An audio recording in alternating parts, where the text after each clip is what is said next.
Who's messaging me so many times? Okay, just look at this. I was trying to do a wake-up scene this morning.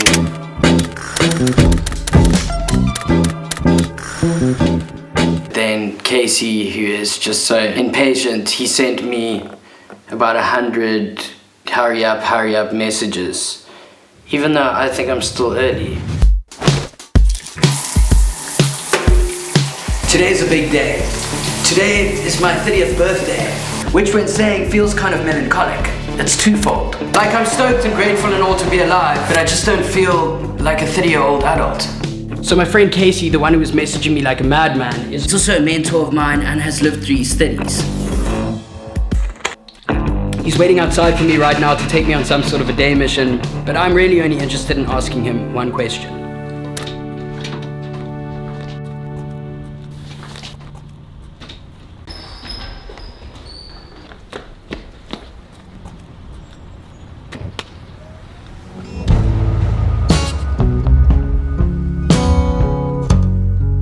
What does it mean to turn 30? What does it mean to turn 30? I think 30 is the year when you become an adult. Like, your 20s, you're still kind of your parents' responsibility. You're still kind of like a kid. You're just big. And that also means you should have a plan by 30. Like, you spend your 20s wandering and drifting, but by 30, you should understand what the trajectory is. No one else really cares about your problems after 30 because you're an adult. I never thought I'd make it to 30, so much so that I tattooed 30 on my arm.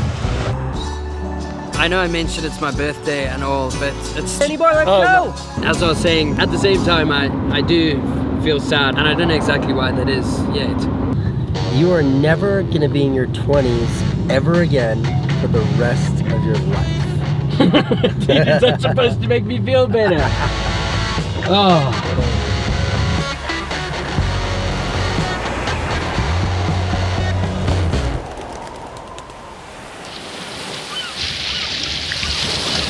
But in the end, I'd just say, being in your 20s is not better than being in your 30s, just like being in your 30s is probably not better than being in your 40s. It's just different.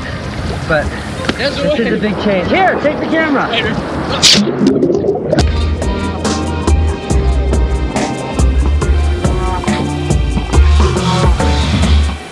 Casey's honest and insightful outlook towards life helped me to conclude the answer to my question as this. I'll start at the beginning.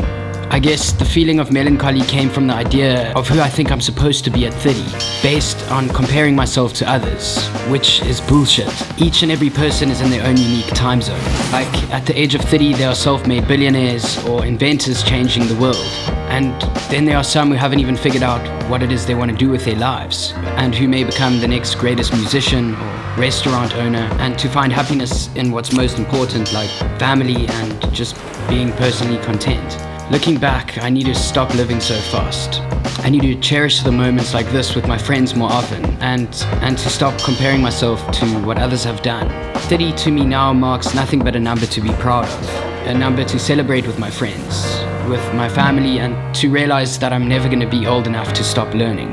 If I could leave you with one piece of advice, if you want to take my advice, it's to live in your time zone. To be a good person, I mean, well, we all make mistakes, but for the most part, be a good person because, well, you're never gonna get today back, ever. Wait, that seems like a bleak way to end this. You are you, and that's awesome, despite your age. Now, go make memories. And talking about memories, I've been rummaging through some of my old things while on lockdown and quarantine and came across this old box, which has my very first ever video camera in it. I made all my first movies. This one dates the whole way back to 2003. And what's super exciting is I've compiled all of this knowledge that I've gained over the years into my second ever Skillshare class, who are also the sponsors of this week's video. I absolutely love working with Skillshare because it gives me the ability to take what I've learned and to put it into a simple structured class format. And if you don't know what Skillshare is an online learning community for creative and curious people, where millions of people get the knowledge they need to take the next step from beginning the whole way to masters. I've learned incredible things in classes on Skillshare, from photography, animation, sound design, and video production. And I'm looking forward to even more. And so is Joey. What's on your nose? Chasing birds. Joe's going crazy during lockdown. The last one I got into was Video on a Budget, Prepare Your Shoot Without Breaking the Bank by Christopher Rhodes. Because it deals with how to recreate more expensive setups when you don't have the budget early on.